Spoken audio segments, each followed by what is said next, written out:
بسم اللہ الرحمن الرحیم الحمد للہ رب العالمین والصلاة والسلام علی اشرف الانبیاء وسید المرسلین سیدنا وحبیبنا محمد وعلی آلہ واہل بیتہ وصحبہ اجمعین،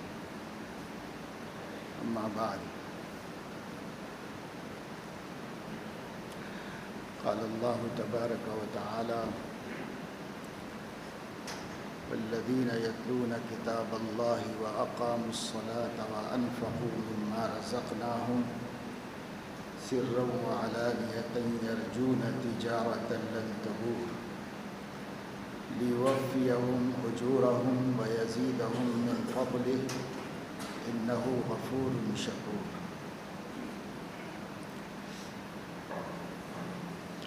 صدق اللہ العظیم۔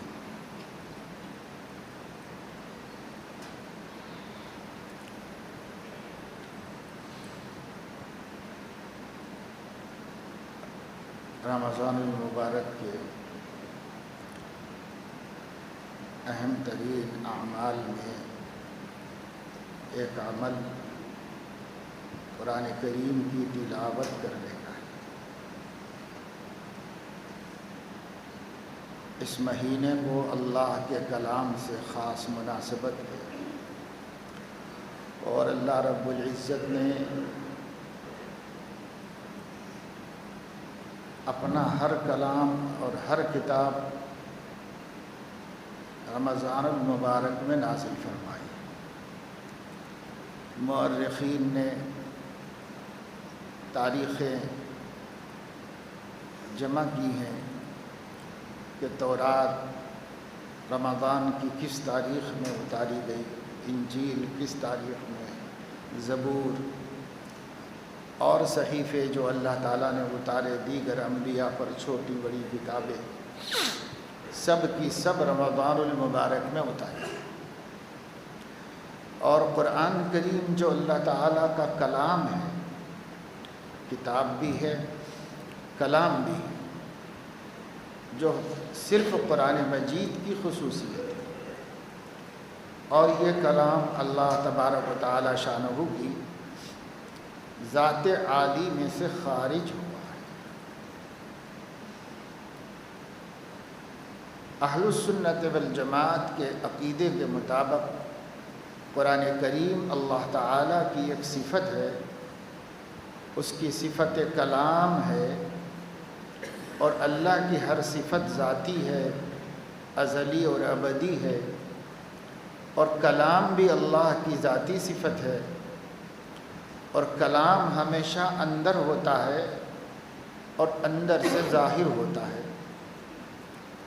کلام اللہ بھی اللہ کی ذات سے ظاہر ہوا ہے۔ عقیدے کی کتابوں میں ہے: القرآن کلام اللہ تعالی منہ بدا بلا کیفیتی۔ قرآن اللہ کا کلام ہے، اس کی ذات میں سے ظاہر ہوا ہے۔ یہ کوئی مخلوق نہیں ہے جسے اللہ نے اپنے باہر پیدا کیا، کیونکہ جتنی مخلوقات ہیں سب اللہ نے اپنی قدرت سے اپنی ذات کے باہر ظاہر فرمائی ہیں، پیدا کی۔ لیکن قرآن کلام اللہ ہے، اس کو اللہ نے خارج میں ظاہر نہیں کیا، کہیں اور پیدا نہیں کیا۔ منہ بدا بلا کیفیت، اللہ کی ذات میں سے ظاہر ہوا، مگر اس کی کیفیت ہمیں نہیں معلوم۔ جیسے انسان کا کلام انسان کی ذات میں سے باہر آتا ہے، اور اس کی کیفیت یہ ہے کہ کلام پہلے دل میں پیدا ہوتا ہے، پھر زبان اس کی ترجمانی کرتی ہے، وہ اپنی زبان سے اس کو باہر لاتا ہے اور ظاہر کرتا ہے۔ یہ ایک کیفیت ہے، کلام کے ظاہر ہونے کی یہ کیفیت ہے۔ لیکن چونکہ اللہ کی ذات عالی کے بارے میں ہم جانتے نہیں ہیں، تو اس کے کلام کی کیفیت کو بھی ہم نہیں جانتے۔ پر ہمارے نبی نے خبر دی ہے: خرج من اللہ سبحانہ وتعالی، اللہ کی ذات میں سے باہر آیا ہے کلام۔ جیسے ہمارا کلام ہماری ذات میں سے باہر آتا ہے. ان الکلام لفی الفؤاد وانما جعل اللسان علیہ دلیلا. کلام دراصل قلب میں پیدا ہوتا ہے، اس کا مقام دل ہے، اور دل کی ہر چاہت کو کوئی عضو پورا کرتا ہے. سننے کی چاہت کو کان پورا کرتا ہے، دیکھنے کی چاہت کو آنکھ پورا کرتے ہیں، چھونے کی چاہت کو ہاتھ پورا کرتے ہیں، چلنے کی چاہت کو پیر پورا کرتے ہیں. یہ سب دل کی چاہتیں ہیں جن کو یہ اعضاء و جوارح پورا کرتے ہیں. تو بولنے کی جو چاہت ہے دل کو، اس کے دل میں جو بات ہے اس کو ظاہر کرنے کی جو چاہت ہے، اس کا وسیلہ اور ذریعہ اللہ نے زبان کو بنا دیا ہے. وَإِنَّمَا جُعِلَ اللِّسَانُ عَلَيْهِ دَلِيلًا. زبان کلام قلب کی رہبر ہے، وہ باہر نکال کے لاتی ہے اور لوگوں کو سناتی ہے. تو یہ ہمارے کلام کی کیفیت ہے. پر باری تعالیٰ کے کلام کی کیفیت کیا ہے تو ہم نہیں جانتے. اس لیے ہم یہ کہتے ہیں یہ کلام ہے اور اس کی ذات سے ظاہر ہوا ہے. منہ بدا، اللہ کی ذات سے ظاہر ہوا ہے، اور خرج من اللہ، اللہ کی ذات میں سے نکلا ہے. لیکن کس طرح؟ تو اس سوال کا ہمارے پاس جواب نہیں، اور نہ یہ سوال قائم کرنے کی اجازت ہے اور نہ جواب دینے کی اجازت ہے. لیکن اتنا ماننا، ایمان لانا لازمی اور ضروری ہے کہ قرآن کلام اللہ ہے، ذات باری تعالیٰ سے اس کا ظہور ہوا ہے، اور پھر جبرائیل کے ذریعے سے ہمارے نبی صلی اللہ علیہ وسلم کے قلب مبارک پر نزول ہوا ہے، اور پھر آپ کی زبان مبارک سے صحابہ کرام نے سنا، ان کے دلوں نے محفوظ کیا، پھر طبقہ بطبقہ ہوتے ہوتے ہوتے ہوتے ہم لوگوں تک آیا. یہ وہی کلام ہے جو اللہ کی ذات میں سے نکلا اور اس کی ذات سے ظاہر ہوا، جبرائیل کے ذریعے پوری حفاظت کے ساتھ ہمارے نبی کے قلب مبارک پر اتارا گیا، اور پھر ان کی زبان سے صحابہ نے سنا. اب پھر اس طریقے سے طبقہ بطبقہ ہر زمانے کے لاکھوں لوگ جن کے جھوٹ پر جمع ہونے کا امکان نہیں ہے، اس کو قرآن کہتے ہوئے آئے ہیں، اسے کلام اللہ کہتے ہوئے آئے ہیں، اور اس مضبوط ترین محفوظ ترین طریقے سے اللہ کا یہ کلام ہم تک پہنچا، اور ہمارے بچوں کے سینوں میں محفوظ ہے، ہماری کتابوں میں محفوظ ہے. یہی کلام اللہ ہے. اس کلام کو دوسری تمام آسمانی کتابوں پر شرف اور عزت حاصل اور ایک مقام حاصل ہے کہ جتنی کتابیں اللہ نے نبیوں کو دیں وہ سب کی سب کتابیں ہیں جو لوح محفوظ سے ڈائریکٹ اتار دی گئی ہیں، اور یہ کتاب نہیں ہے، کتاب ہونے کے ساتھ ساتھ کلام اللہ بھی ہے، اور یہ لوح محفوظ سے نہیں لا کے اتار دی گئی، بلکہ یہ اللہ تعالیٰ نے اپنی ذات میں سے ظاہر فرمایا، خود تکلم کیا، خود اللہ نے اس کو پڑھا. پھر جبرائیل نے سنا، پھر جبرائیل نے پڑھا، حضور علیہ السلام نے سنا، پھر حضور علیہ السلام نے پڑھا، صحابہ کرام نے سنا. یہ پورا اللہ تعالیٰ تک ایک چین ہے، ایک سلسلہ ہے، اللہ سے چل کے یہ کلام ہم تک پہنچا ہے. ظاہر ہے کہ پھر اس کلام کا مرتبہ دنیا میں کوئی کلام حاصل نہیں کر سکتا. کسی کا کلام کلام الہی کے متوازی تو کیا اس کے پاس ہم کو بھی نہیں جا سکتا. خود آسمانی کتابیں بھی اس کلام کا مقابلہ نہیں کر سکتی. اس لیے سب سے اعظم، سب سے اشرف اور سب سے اعلیٰ کتاب ہے جو اللہ تعالیٰ نے ہمیں عطا فرمائی ہے. اس کتاب کو رمضان کے ساتھ خصوصیت ہے، اس لیے کہ رمضان میں اللہ نے نازل فرمایا انا انزلناہ فی لیلۃ القدر. ہم نے اس قرآن کو لیلۃ القدر میں اتارا ہے، اور لیلۃ القدر کے بارے میں سب جانتے ہیں کہ وہ رمضان میں ہے. تو قرآن رمضان میں اتارا گیا. پہلی وحی بھی رمضان میں آئی. حضور اکرم صلی اللہ علیہ وسلم غار حرا میں تھے، رمضان کے مہینے میں اللہ نے پہلی وحی ان کے پاس بھیجی. تو قرآن اور رمضان ایک دوسرے کے ساتھ جڑے ہوئے ہیں. اسی لیے قرآن کریم میں جب رمضان کا ذکر فرمایا تو اس کا تعارف ہی قرآن والے مہینے سے کر دیا۔ روزوں کی فرضیت کو بیان کرنا چاہ رہے ہیں کہ روزے کب فرض ہیں، رمضان میں ہیں، تو اللہ تعالیٰ فرما رہے ہیں شہر رمضان الذی انزل فیہ القرآن ھدی للناس وبینات من الھدی والفرقان۔ یہ بیچ میں جملہ معترضہ ہے، رمضان کا تعارف ہے صرف، اور اصل تو کہنا یہ چاہ رہے ہیں شہر رمضان فمن شہد منکم الشہر فلیصم۔ کہنا یہ چاہ رہے ہیں اللہ تعالیٰ رمضان کا مہینہ جس کو ملے تو اس کو چاہیے کہ روزہ رکھے۔ تو بیان یہ ہے، موضوع یہ ہے شہر رمضان فمن شہد منکم الشہر فلیصم۔ دیکھو رمضان کا مہینہ جس کو مل جائے یہ مہینہ اس کو چاہیے کہ روزہ رکھے۔ تو بتانا یہ چاہ رہے ہیں، لیکن بیچ میں اللہ نے ایک جملہ بڑھایا الذی انزل فیہ القرآن ھدی للناس وبینات من الھدی والفرقان۔ یہ پورا تعارف قرآن کا ہے، اس کا رمضان سے کوئی تعلق یا اس حکم سے کوئی تعلق نہیں، لیکن اس کا قرآن سے تعلق ہے۔ کیا فرما رہے ہیں؟ وہ مہینہ رمضان کا مہینہ، وہ مہینہ جس میں قرآن اتارا گیا،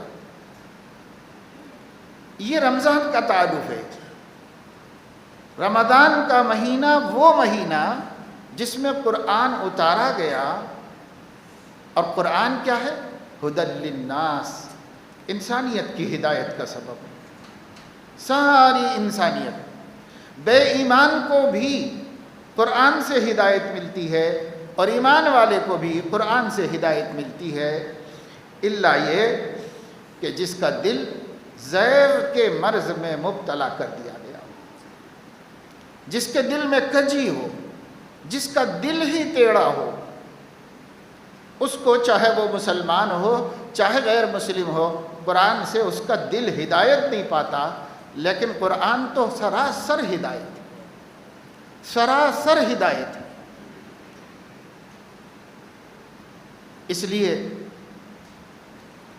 قرآن کریم کو جو غیر مسلم پڑھتے ہیں تو ان غیر مسلموں کا بھی حال یہ ہے کہ وہ اس سے گمراہ نہیں ہوتے۔ البتہ تعصب کی وجہ سے مسلمان بھی نہیں ہوتے، لیکن قرآن ان کو گمراہ نہیں کیا ہے، قرآن نے ان کو سیدھا رستہ بتا دیا، وہ سمجھ گئے ہیں۔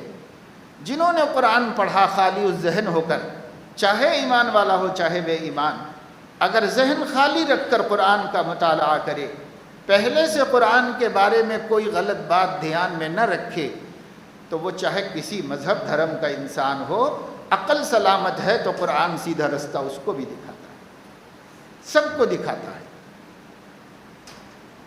ذالک الکتاب لا ریب فیہ ھدی للمتقین۔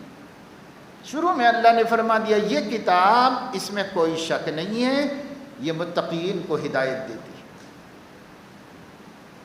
ھدی للناس تو ہے، لیکن خاص طور سے مومنین کو ہدایت دینا اس لیے کہا کہ مومن چونکہ اعتقاد خالص کے ساتھ پڑھتا ہے تو اس کو سیدھا رستہ ملتا چلا جاتا ہے، اس لیے ھدی للمتقین، ایمان والوں کے لیے ہدایت کا سامان ہے انجام کے اعتبار سے، ورنہ نفع کے اعتبار سے تو ھدی للناس ہے۔ یہاں اس آیت میں فرما رہے ہیں سورہ بقرہ ہی کی الذی انزل فیہ القرآن ھدی للناس، پوری انسانیت کے لیے ہدایت ہے قرآن۔ جو بھی قرآن مجید سے ہدایت نہیں پاتا تو اس کا دل ٹیڑھا ہوتا ہے، اس لیے ہدایت نہیں پاتا۔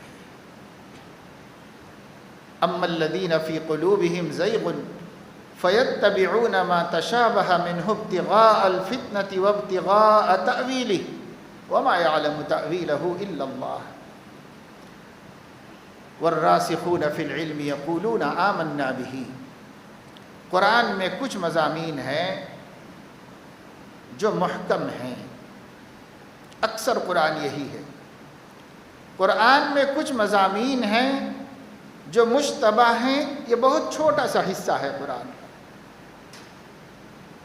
اللہ تعالیٰ اس کے بارے میں قرآن ہی میں فرما رہے ہیں، جن آیتوں میں ہم نے اشتباہ رکھا ہے، جو متشابہات کہلاتی ہیں، ان آیتوں کے بارے میں میرے بندوں میں سے جو جاہل ہیں ان آیتوں میں گھس کر اپنا ایمان خراب کرتے ہیں اور گمراہ ہو جاتے ہیں،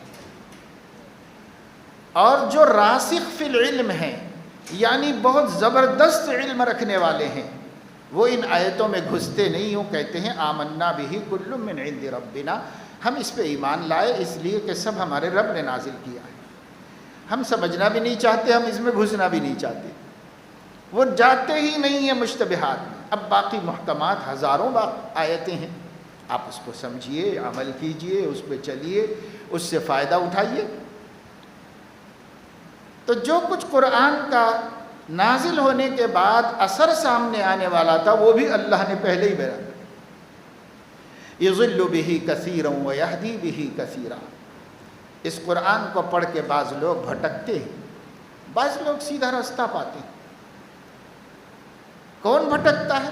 اما الذین فی قلوبہم زیغ، جن کے دلوں میں پہلے سے ٹیڑھ ہے، پہلے سے کجی ہے، پہلے سے عداوت اور عناد چھپا ہوا ہے۔ جیسے آپ وقفے وقفے سے کبھی کبھی میڈیا میں سنتے رہتے ہیں اور بہت آگ بگولا ہوتے ہیں کہ صاحب فلاں کو اس پہ اعتراض ہے، فلاں کو اس پہ اعتراض ہے۔ ایک بے ایمان کو بھی اعتراض ہے اور ایک اپنے آپ کو ایمان والا کہنے والے بے ایمان کو بھی اعتراض ہے۔ وہ بھی بے ایمان ہے جس کو قرآن پر نظر ثانی کی ضرورت سمجھ میں آئی، وہ ایمان والا نہیں ہے۔ وہ بے ایمان ہے جس کے قرآن کو ایک حرف کے بدلنے کی ضرورت سمجھ میں آتی ہے، وہ بے ایمان ہے، وہ ایمان والا نہیں ہے۔ وہ نکل گیا اسلام سے، پہلے سے مسلمان تھا تو بھی مرتد ہو گیا۔ تو ہم کیا ایک کافر ہے پیدائشی، ایک خدا کی توفیق سے مسلمان گھر میں پیدا ہو کے کافر بن گیا ہے، دونوں کافر مرتد ہیں، ان کو کیا کرنا ہمیں؟ ہم لوگ خواہ آگ بگولا ہوتے ہیں۔ اس کا حل کیا ہے؟ اس کا کیا فائدہ ہے؟ اللہ فرما رہا ہے کہ کچھ لوگ بھٹکتے ہیں اور قرآن کا نام لے کر بھٹکتے ہیں، لیکن کچھ لوگ ہیں، صدیوں میں ایک آدھ کوئی ہوتا ہے، سینکڑوں برس میں دنیا بھر میں کہیں کوئی بے وقوف، کوئی شقی بد نصیب قرآن کے بارے میں زبان کھولتا ہے، ورنہ کیا ایمان والے کیا بے ایمان کوئی بھی قرآن کے بارے میں زبان نہیں کھولتا۔ کوئی بد نصیب، اب وہ ہونا ہی ہے، اللہ نے بیان کر دیا تو ہونا ہی ہونا ہے کہ ایسے کچھ لوگ تو پیدا ہوتے رہیں گے ہر دور میں، آئندہ بھی ہوں گے، ان کو اللہ خود نمٹے گا۔ اور اللہ تبارک و تعالی شانہ اپنی قرآن کی صداقت و حقانیت کو قلوب پر اس کا روب جمانے کا ذمہ دار ہے، اور آج بھی اللہ کے بندوں کی اکثریت بلکہ 99% اور اس سے بھی آگے آپ 0.9 کہہ سکتے ہیں، دلوں پہ روب جمع ہوا ہے قرآن کا، آج بھی جمع ہوا ہے، پوری دنیا کے دلوں پہ جمع ہوا ہے۔ اب ایک آدھ کوئی بندہ ہر زمانے میں ہر علاقے میں ضرور کھڑا ہوگا جو اللہ کی مخالفت کرے گا، ایسا بھی کھڑا ہوگا جو قرآن کی مخالفت کرے گا، ایسا بھی کھڑا ہوگا جو نبی کی مخالفت کرے گا۔ ہر حق کے مقابلے میں دشمن کا ہونا لازمی اور ضروری ہے، اور یہ دشمنی جب تک کسی کو جرأت ملتی ہے وہ کھڑے ہو کے ظاہر کرتے ہیں، ان کے دلوں کا بغض عناد باہر آتا ہے، ورنہ ان کا ضمیر بھی کہتا ہے کہ میں جو کہہ رہا ہوں یہ سچ نہیں کہہ رہا ہوں، ان کا ضمیر بھی کہتا ہے۔ جحدوا بها واستيقنتها انفسهم ظلما وعلوا، فرعونیوں نے انکار کیا، ڈرا، حالانکہ ان کے قلوب یقین کرتے تھے کہ یہ سچ ہے، موسیٰ کا کلام سچ ہے، موسیٰ کی دعوت سچ ہے۔ وَاسْتَيْقَنَتْهَا أَنفُسُهُمْ، ان کے دلوں نے یقین کیا تھا مگر پھر بھی انہوں نے انکار کیا۔ کیوں؟ ظلماً وعلوا، بڑے بننے کے واسطے، مفت کی شہرت کے واسطے، نام و نمود کے واسطے، اور حق سے تجاوز کرنے کے واسطے انہوں نے جان بوجھ کے انکار کیا۔ آج بھی کوئی کر رہا ہے، اس کے دل کا یہی حال ہے کہ اس کا دل تو مان رہا ہے لیکن وہ زبان سے انکار کر رہا ہے۔ مگر انکار کرنے والے شاید و باید ہی کوئی ہو۔ نہیں، ہمت کسی کو اللہ دیتا ہے، لیکن اللہ ہی جب کسی کو ہمت دیتا ہے تو وہ اللہ کے مقابلے میں کھڑے ہو جاتا ہے، قرآن کے مقابلے میں کھڑا ہو جاتا ہے اور نبی کے مقابلے میں کھڑا ہو جاتا ہے۔ اس لیے میرے دوستو، کچھ لوگ کہیں گے، کہتے رہیں گے، اپنے انجام کو وہ دیکھیں گے اور اللہ تعالیٰ ان کو بے انجام نہیں چھوڑے گا۔ اِنَّا مِنَ الْمُجْرِمِينَ مُنْتَقِمُونَ، الف لام میم سجدہ میں اللہ نے فرمایا یقیناً ہم اپنے مجرموں سے انتقام لیں گے، اور لے گا اللہ تعالیٰ، اور لے رہا ہے۔ بے یار و مددگار ایسی موت مرتے ہیں جن پر خود ان کی اپنے قبیلے بستی کو بھی رحم نہیں آتا۔ اور اگر اس دنیا میں ان کے ساتھ ذلت کا معاملہ نہیں ہوا تو کیا ہوا؟ یہ دنیا پر بات ختم نہیں ہو جا رہی ہے، اللہ کے سامنے ایک دن سب کو حاضر ہونا ہے۔ اس دن اللہ تبارک و تعالی شانہ اِنَّا مِنَ الْمُجْرِمِينَ مُنْتَقِبُونَ ذلیل کرے گا، رسوا کرے گا۔ لوگ اللہ تعالیٰ کے سامنے بھیک مانگیں گے، ہاتھ جوڑیں گے۔ اللہ تعالیٰ فرمائے گا اخسؤوا فیہا ولا تکلمون، مجھ سے بات بھی مت کرو، ذلیل بن کے پڑے رہو۔ تو ان کی بات بھی نہیں سنی جائے گی۔ اس لیے قرآن کی کوئی تنقیص کر رہا ہے، بے شک ناقابل برداشت ہے، ہمیں اپنے تکلیف کا اظہار کرنے کا حق ہے اور ہمیں تکلیف ہونی چاہیے، لیکن اس کا اطمینان رکھیے کہ اس کو نمٹنے کے لیے اللہ بہت کافی، اللہ بہت کافی ہے اس کو نمٹنے کے لیے۔ پر ہمیں یہ غور کرنا ہے کہ اللہ کی اس کتاب کی ہم کتنی قدر کر رہے ہیں، ہم کتنی قدر کر رہے ہیں۔ کسی کو اتنی جرأت اور ہمت ہوئی ہے، ہماری ناقدریوں کے بعد ہوئی ہے، ہماری بے ادبیوں کے بعد ہوئی ہے، ہماری گستاخیوں کے بعد ہوئی ہے۔ ہم کس قدر گستاخ ہیں قرآن کے۔ ہمارے گھر میں برس بھر پڑا رہا، دھول میں اٹا رہا، ہمیں فرصت نہیں ملی کہ ہم اللہ کی کتاب کو صاف کریں، اٹھائیں، اس پر سے گرد ہٹائیں اور وضو بنائیں اور اس کو تلاوت کریں اور پڑھیں۔ کتنے گھروں میں قرآن رکھا ہوا ہے، پڑھنے کی توفیق نہیں ہوتی۔ کتنی دکانوں میں رکھا ہوا ہے۔ میں ابھی کسی ضرورت سے ایک دکان میں گیا، مسلمان کی دکان، تو قرآن مجید رکھا ہوا تھا ایک طرف شو کیس میں۔ نوجوان بچہ تھا، میں نے کہا بیٹا قرآن اب کھولو، رمضان شروع ہو گیا ہے، خالی بیٹھ کے کچھ کرو، جب کوئی کسٹمر ہو تو اس کو دیکھ لو، جب کسٹمر نہ ہو تو تمہارا قرآن سامنے رکھا ہوا رہے تمہارے سامنے۔ اب یہاں وہاں رکھنے کا وقت نہیں ہے، قرآن سامنے رکھو اور پڑھتے رہو، جتنا پڑھنے کا اللہ موقع میں دے پڑھتے رہو۔ صرف برکت کے لیے قرآن رکھ دیا اناگریشن کے وقت میں اور وہ رکھا رہا مرسوں، اور جب تک کہ دکان بیچنے کی نوبت نہیں آئی، گھر بیچنے کی نوبت نہیں آئی، قرآن رکھا ہوا ہے اپنی جگہ پر۔ استغفر اللہ ربی من کل ذنب اذنبتہ واتوب الیہ، ہر آدمی کو استغفار کرنا چاہیے، توبہ کرنا چاہیے۔ اللہ کی کتاب رکھنے کے لیے تھی یا پڑھنے کے لیے، سمجھنے کے لیے اور عمل کرنے کے لیے؟ کاہے کے لیے یہ پیغام آسمان سے اتارا گیا؟ کاہے کے لیے اتنے سارے انتظامات کیے گئے؟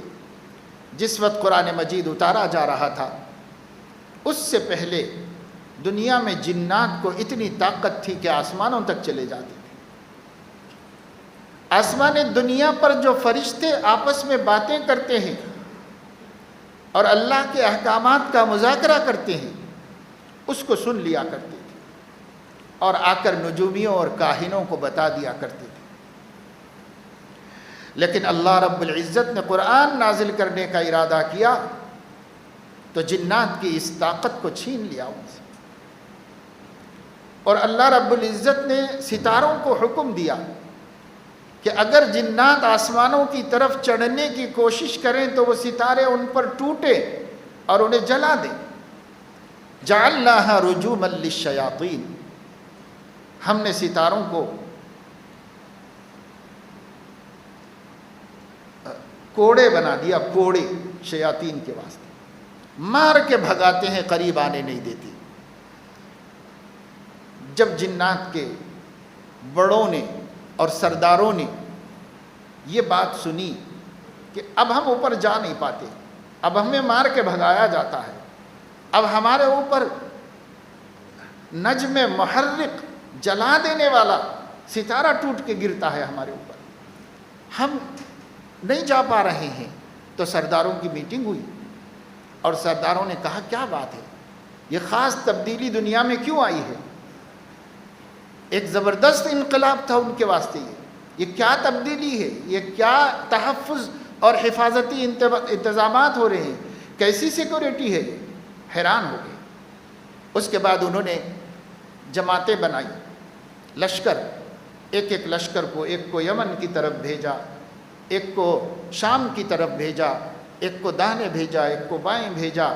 حجاز سے وہاں کے سردار جناتوں نے جگہ جگہ بھیج دیا، معلومات کرو کہ کیا تبدیلی دنیا میں آئی ہے اور یہ زبردست انقلاب کیوں ہوئے، ہمارے اوپر یہ پابندیاں کیسی ہیں۔ اس کو چوطرف بھیج دیا۔ ان لشکروں میں سے ایک لشکر حضور اکرم صلی اللہ تعالی علیہ وسلم کے پاس محصب میں پہنچا، جہاں آپ نماز فجر میں قرآن کریم کی تلاوت فرما رہے تھے۔ وہاں اس نے رک کر ان لوگوں نے سنا، اور ان لوگوں نے اسی وقت کہا اوہو، یہ بات ہے جو ہمارے اوپر پابندیاں لگائی گئی ہیں، یہ کلام کہاں سے آ گیا، کیسے آ گیا ان کے اوپر، یہ پوری حفاظت میں لایا جا رہا ہے اور پوری حفاظت میں پہنچایا جا رہا ہے، یہ بات ہے اصل۔ پھر ان لوگوں نے حضور علیہ السلام سے قرآن سنا، قرآن ان کے دلوں پر بھی اثر کر گیا، اور انہوں نے اسی مجلس میں حضور اکرم صلی اللہ علیہ وسلم کے دست حق پرست پر ایمان قبول کیا، اور انہوں نے وعدہ کیا کہ ہم جا رہے ہیں اور ہم اپنی قوم کو اور تمام جنات کو آپ کی دعوت پہنچا دیں گے۔ اور انہوں نے پہنچائی۔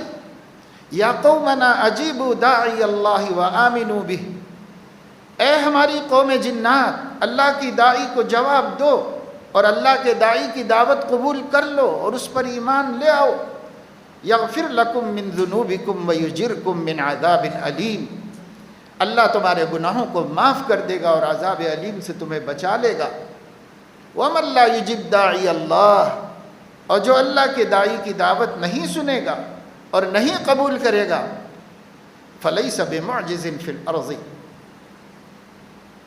وَلَا فِي السَّمَاءِ، نہ وہ اللہ کو زمین میں ہرا سکتا ہے نہ آسمانوں میں ہرا سکتا ہے، پکڑے گا اللہ اور سزا دے گا۔ یہ دعوت جنات نے جا کر اپنی قوم میں دی، اللہ تعالیٰ نے قرآن مجید میں اس کو نازل کیا۔ اتنی حفاظتوں سے یہ کتاب اتاری گئی، کسی کو مداخلت کا حق نہ ملے، کوئی ساحر، کوئی کاہن، کوئی نجومی، کوئی جادوگر، کوئی بھی کلام اللہ میں دخل نہ دے سکے۔ اللہ کا کلام ہے، اسے پوری سیکورٹی میں پورے تحفظ کے ساتھ اتارا گیا۔ پھر اللہ نے فرمایا اللہ متین ہے، بڑی طاقت والا، جبرائیل متین ہیں، بڑی طاقت والے اللہ کی مخلوق میں، اور اللہ کے نبی صلی اللہ علیہ وسلم متین اور امین ہیں، بڑی قوت والے، قرآن کے نزول کو برداشت کر سکنے والے۔ حضور علیہ السلام پر قرآن اترتا تھا صدیقہ عائشہ رضی اللہ تعالیٰ عنہا کا بیان ہے، میری مانڈی پہ سر رکھے ہوئے تھے، ایک آیت نازل ہوئی، لیکن اس آیت کے وزن سے مجھے ایسا لگا کہ ران کی ہڈی ٹوٹ جائے گی۔ ایک آیت نازل ہوئی۔ ایک صحابی فرماتے ہیں کہ حضور علیہ السلام میرے بازو بیٹھے ہوئے تھے اور آپ کی مانڈی میری مانڈی پر تھی، اتنے میں وحی نازل ہونا شروع ہوئی، مجھے ایسا لگا کہ میرا پیر ٹوٹ جائے گا، آپ کا پیر اتنا وزن ہو۔ حضرت عائشہ فرما رہی کہ سخت سردی میں ایک آیت نازل ہوتی تو پسینے نکل جاتے تھے، دانت چپک جاتے تھے حضور علیہ السلام کے۔ بعض صحابہ فرماتے ہیں اونٹنی پر بیٹھے ہوتے اور وحی نازل ہوتی تو کلام اللہ کے وزن سے اونٹنی کی کمر کمان بن جاتی۔ یہ بھاری کلام، انا سنلقی علیک قولا ثقیلا، اے نبی ہم آپ پر بہت بھاری کلام اتارنے والے ہیں، بہت بھاری کلام۔ اور یہ سب احادیث بتلا رہی ہے کہ حضور علیہ السلام پر بہت بھاری تھا، تو اللہ نے ان کو طاقتور بنایا، لے کے آنے والے جبرائیل کو طاقتور بنایا، اور اللہ تو طاقتوں کے مالک ہے ہی، تو اپنا نام متین، جبرائیل کا نام متین اور نبی کا نام متین، بہت طاقتور، بہت مضبوط۔ پھر آسمانوں کو حفاظت کا انتظام حکم ملا، ستاروں کو حفاظت کا حکم ملا، جنات کی طاقت چھینی گئی اور ان کو مداخلت سے بچایا گیا، کاہنوں، ساحروں اور نجومیوں سے بچایا گیا، اور اسلام قرآن کو پوری حفاظت سے ہمارے نبی پر اتارا گیا۔ پھر تو صحابہ کرام کے سینوں نے اسے محفوظ کیا، من و عن محفوظ کیا، اور تب سے لے کے اب تک 1400 برس سے قرآن مجید جیسا اترا تھا ویسے محفوظ ہے، مکمل۔ اور نہ صرف یہ کہ قرآن کے حروف محفوظ ہیں، الفاظ محفوظ ہیں، آیات محفوظ ہیں، قرآن کریم کا انداز بھی محفوظ ہے۔ کیسے نبی نے پڑھا تھا، صحابہ ادنا مخالفت کو گوارا نہیں کرتے تھے۔ بخاری شریف میں ہے کہ ایک صحابی نے قرآن مجید پڑھا اور اس میں یہ صدقات کے مصارف والی آیت پڑھی، انما الصدقات للفقراء والمساکین۔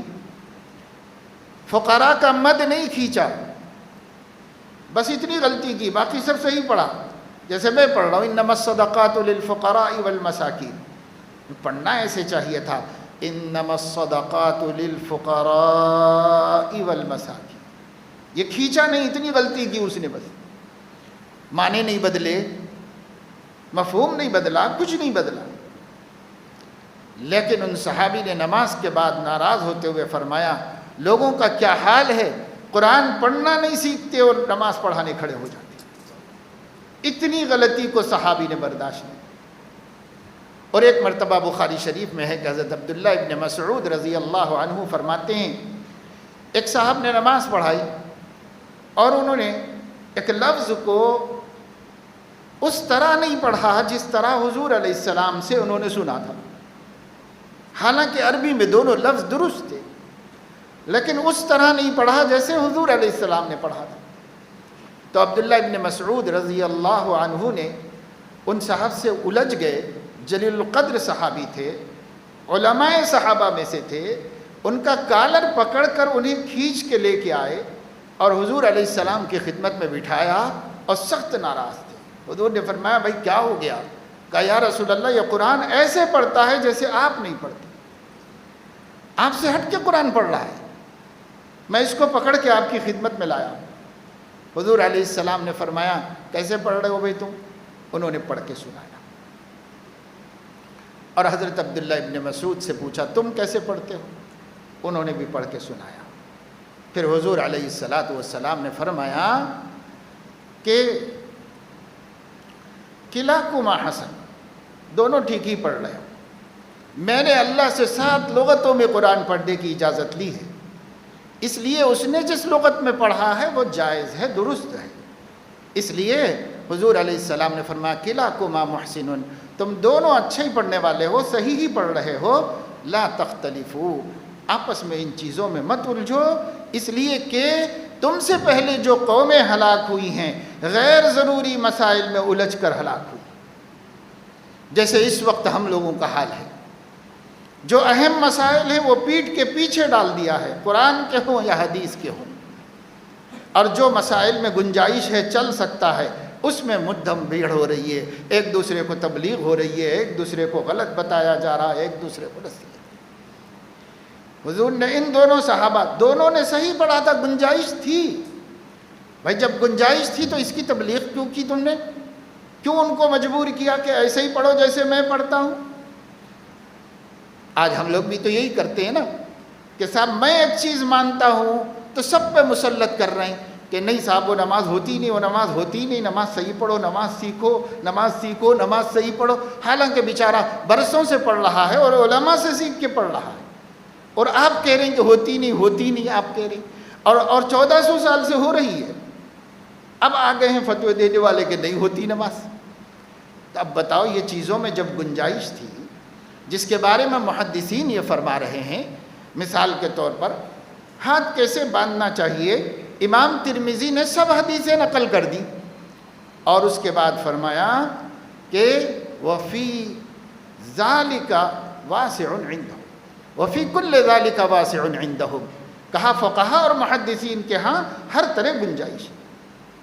جب امام ترمذی کہہ رہے ہیں کہ سب طرح گنجائش ہے اور آج ایک خدا کا بندہ کہتا ہے بالکل گنجائش نہیں، بالکل غلط ہے، اگر اب میری طرح نہیں کرو گے تو وہ نماز ہی نہیں ہوگی، جائز ہی نہیں ہوگی، یا سنت کے مطابق ہی نہیں ہوگی۔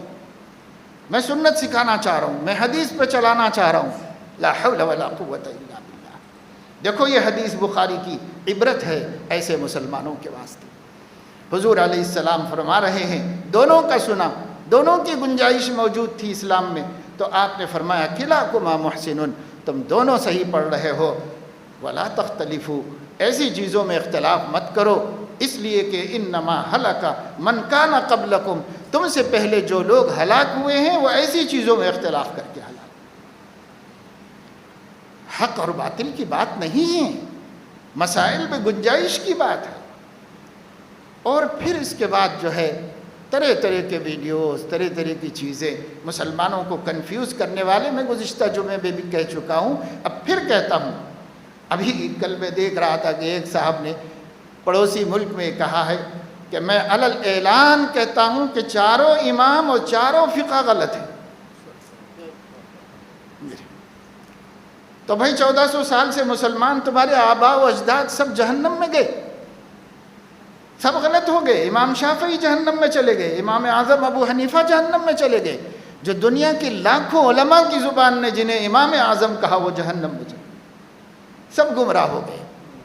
تف ہے ایسے جاہلوں کے اوپر جو امت کو اس وقت میں بانٹ بانٹ کے رکھنا چاہ رہے ہیں اور امت کو ان کا دین قبول، ان کے دین پہ ان کو چلنے نہیں دے رہے، اور میں جو مانتا ہوں سب مانے، میں جو مانتا ہوں سب مانے، یہ مسلط کرنے کا جس جماعت کو، جن افراد کو یہ بیماری لگ گئی ہے، یہ امت کے دشمن ہیں، یہ مسلمانوں کے خیر خواہ سے، مسلمانوں کے خیر خواہ، یہ دشمن ہے مسلمانوں کے، یہ مسلمانوں کو خوشحال دیکھنا نہیں چاہتے، یہ مسلمانوں کو کامیاب دیکھنا نہیں چاہتے، یہ مسلمانوں کو متحد دیکھنا نہیں چاہتے۔ اللہ بچائے ایسے ظالموں سے جو دین کے نام پر مسلمانوں کا بٹوارہ کر رہے ہیں۔ تو حضور علیہ السلام نے نصیحت فرمائی، میں صرف یہ بتا رہا تھا کہ دیکھو صحابہ ذرا سی غلطی برداشت نہیں کرتے، تو یہ قرآن مجید سیکھنے کی چیز ہے۔ صحابہ نے الفاظ بھی محفوظ کیے، آیات بھی محفوظ کی اور انداز بھی محفوظ کیا۔ پھر وہ صرف 7 لغتیں ہیں، اس کے آگے تو اب بھی اجازت نہیں۔ 7 میں حضور نے اجازت لے لی کہ اگر ذرا سا بندے سے غلطی ہو جائے اور وہ کسی بھی لغت میں ہے عرب کے 7 لغتوں میں سے، تو نماز تو ہو جائے گی، گنہگار تو نہیں ہوگا۔ اس لیے ہمارے آقا نے بار بار جبرائیل کو بھیج کر 2، 3، 4، 5 پھر 7 زبانوں کی لغتوں کی اجازت لے لی اللہ تعالیٰ۔ اسی کو ہمارے ہاں قرائے کرام محفوظ رکھے ہوئے ہیں اور مستقل فن ہے، مستقل علم ہے۔ تو میرے عزیزو، یہ قرآن اور رمضان خاص جوڑ رکھتے ہیں۔ ہمیں چاہیے کہ رمضان شریف میں کثرت سے تلاوت کریں۔ ہمارے اکابر صحابہ سے لے کے اب تک تمام بزرگوں کا یہ معمول رہا ہے کہ وہ رمضان میں دوسری عبادتوں کو کم کر کے تلاوت کی عبادت کو بڑھا دیں۔ قرآن کی تلاوت بکثرت کیجیے، اور عبادتیں تہجد پڑھ لینا ہے ٹھیک ہے، اوابین پڑھ لیجئے، اشراق پڑھ لیجئے، اس میں تھوڑا سا وقت لگتا ہے، یہ بھی اہم اعمال ہے۔ رمضان میں نفلوں کا ثواب فرضوں کے برابر ہو جاتا ہے، اس لیے انہیں نہ چھوڑا جائے، لیکن اور معمولات ہمارے ہوں وہ معمولات مختصر کیے جائیں، تلاوت زیادہ کی جائے، جتنا ہو سکے وقت تلاوت میں لگاؤ۔ دیکھو ہر ذکر سے افضل ذکر وہ قرآن کریم ہے، دلوں کا زنگ دور ہوتا ہے قرآن کریم کی تلاوت بھی کیجئے، اور ایک رکوع سمجھ کے بھی پڑھیے۔ بعض لوگوں نے کچھ ایسا تصور دے دیا ہے لوگوں کو کہ سمجھ کے نہ پڑھے تو کوئی کام ہی نہیں ہے، بیکار ہے، اور قرآن مجید سمجھ کے نہ پڑھیں تو وہ طوطے کی طرح رٹنے سے کیا فائدہ ہے۔ عجیب لوگ ہیں جن کی اپنی باتوں پہ ہٹ ہے، جس چیز پر امت کا اجماع ہے اس کے خلاف کیوں رائے بنا رہے ہو؟ امت کا اجماع ایسا ہے کہ قرآن کریم آپ کو نہ سمجھ میں آئے تب بھی ہر حرف پر 10 نیکیاں ملتی ہیں۔ کیا یہ ثواب نہیں؟ یہ نیکی کا کام نہیں ہے قرآن پڑھنا اور ثواب کمانا نیکی کا کام نہیں ہے؟ ہاں یہ ضرور کہنا چاہیے کہ بھئی محض ایسے پڑھتے رہنے کے بجائے سمجھ کے بھی پڑھنا چاہیے، یہ بات ٹھیک ہے، یہ کہنا چاہیے کہ قرآن کو سمجھ کے ایک دفعہ تو سمجھ کے پڑھو، یا سن لو کسی عالم دین سے قرآن کو، یہ تو بات بالکل ٹھیک ہے اور بہت ضروری ہے، لیکن یہ کہنا کہ نہ سمجھے بغیر پڑھنے کا کوئی فائدہ نہیں، یہ بالکل اجماع امت کے خلاف ہے۔ پوری امت کے علماء سمجھ کر پڑھو یا نہ سمجھ کر پڑھو، قرآن صحیح پڑھو، ہر حرف پر 10 نیکیاں ملتی ہیں، اور رمضان تلاوت کرنے کا مہینہ، رمضان شریف میں کثرت سے تلاوت کرو، اور تھوڑا تھوڑا سمجھ کے بھی پڑھتے رہو۔ یہ بھی ایک ہے بھئی اپنے پاس معتبر مستند ترجمہ رکھو، کسی عالم سے معلوم کر کے ایک رکوع ترجمے کے ساتھ بھی پڑھو، تاکہ قرآن کے پیغام کا ہمیں پتہ چلے، تاکہ قرآن کے علوم ہمارے اوپر کھلیں اور ہماری نگاہوں میں آئیں۔ لیکن اس کے علاوہ محض ثواب کمانے کے لیے قرآن مجید کی تلاوت بھی کرتے رہنا چاہیے، جو روانی کے ساتھ کرنا پڑتا ہے، جس میں ہم تدبر کے لیے عالم بھی کچھ زیادہ ٹائم نہیں دے سکتا، بلکہ کثرت سے پڑھنا یہ محمود ہے، پسندیدہ ہے۔ رمضان میں بکثرت تلاوت، یہاں تک کہ حضرت جبرائیل آتے تھے اور حضور علیہ السلام کو قرآن سناتے تھے۔ 2 حدیثیں ہیں، ایک میں سننے کی بات آئی ہے، سنانے کی بات آئی ہے، دونوں کو سامنے رکھ کر محدثین فرماتے ہیں کہ دور کرتے تھے، جیسے آج حافظ سنا لیتا ہے کسی کو اور اس کا سن لیتا ہے، ایسے ہی حضرت جبرائیل آ کر حضور علیہ السلام کو قرآن سناتے تھے رمضان میں، اور خود سنتے تھے حضور علیہ السلام سے، اور اس کا فائدہ یہ ہوتا تھا، بخاری میں ہے کہ اللہ کے نبی صلی اللہ علیہ وسلم سب سے زیادہ سخی تھے، اجود الناس، تمام انسانیت میں سب سے سخی تھے، لیکن رمضان شروع ہوتا تو ان کی سخاوت طوفان اور آندھی کی طرح تیز ہو جاتی تھی، آندھی میں جیسے ہوا چلتی ہے نا، ایسے تیز ہو جاتی تھی۔ اور آگے راوی کہتے ہیں اور یہ اس وجہ سے کہ جبرائیل آ کر آپ کو قرآن سناتی تھی، اس خوشی میں نبی پاک صلی اللہ علیہ وسلم اتنی خیرات کرتے تھے، اتنی خیرات کرتے تھے۔ اسی لیے بعد میں صحابہ کا اور تابعین کا اور علماء کا یہ مزاج رہا، جب بھی قرآن ختم ہوتا تو فوراً خیر خیرات کرتے، جب بھی قرآن پڑھتے خیر خیرات کرتے، کیونکہ قرآن پڑھنے کی توفیق ملنا معمولی بات نہیں۔ اللہ کے نبی آندھیوں کی طرح خیرات کرتے تھے، کیونکہ ان کو قرآن سنانے کا موقع ملا اور سننے کا موقع ملا جبرائیل علیہ السلام سے۔ تو اس لیے بھائی خوشی کی بات ہے، مسلمان قرآن مجید ختم کرے۔ صحابہ کے بارے میں امام سیوطی نے لکھا، ایک دور ختم ہوتا تھا، کھجور کا ٹوکرا رکھ لیتے تھے، اور جیسے ہی ختم ہوتا لوگوں کو جمع کرتے، بچوں کو جوڑتے اور انہیں کھجوریں بانٹ دیتے تھے، پھر پڑھنا شروع کر دیتے، اور جیسے ہی ختم ہوتا پھر ان کو کچھ بانٹتے اور کھلاتے تھے، پھر پڑھنا شروع کرتے تھے۔ ہمیں قرآن ختم کر کے خوشی ہی کیا ہوئی ہے کہ ہم بھی کچھ کرتے، ہم بھی کچھ کریں، اس کی خوشی ہی کیا ہوئی ہم کو؟ اس لیے بھائی قرآن مجید پڑھو، خوشی سے پڑھو، اللہ کی رضا کے لیے پڑھو۔ اللہ تعالیٰ کا کلام مجھے پڑھنے کی توفیق مل رہی ہے، اللہ اکبر، کتنی بڑے نصیب کی بات ہے۔ تو اس مہینے کا ایک خاص عمل تلاوت قرآن ہے۔ آپ لوگوں سے گزارش ہے کہ بکثرت قرآن مجید کی تلاوت کیجئے، اپنے گھر میں بھی عورتوں کو، بچوں کو، بچیوں کو ترغیب دیجئے کہ وہ جتنا کام سے ٹائم بچے قرآن مجید پڑھیں، قرآن مجید پڑھیں، بکثرت قرآن مجید رمضان میں تلاوت کریں۔ یہ مہینہ ہی وہ ہے جس میں اللہ نے قرآن اتارا ہے، اور قرآن انسانیت کے لیے ہدایت ہے اور حق و باطل کے درمیان فرق و امتیاز ہے۔ اللہ تعالی ہم سب کو اس پر عمل کی توفیق نصیب فرمائے۔ ایک اعلان یہ آپ لوگ محفوظ کر لیں ذہن میں آئندہ جمعے کے لیے کہ چونکہ لاک ڈاؤن کے بعد اچانک 10-15 منٹ کے لیے بیان رکھا گیا تھا تو دیر سے نماز اور اذان رکھی گئی تھی، اس لیے آئندہ جمعے سے 1 بجے اذان ہو جائے گی، 1:10 کو بیان شروع ہو جائے گا۔ اس اعتبار سے جو لوگ بیان میں اہتمام سے آتے ہیں ٹائم محفوظ کر لیں، اسی حساب سے آئیں۔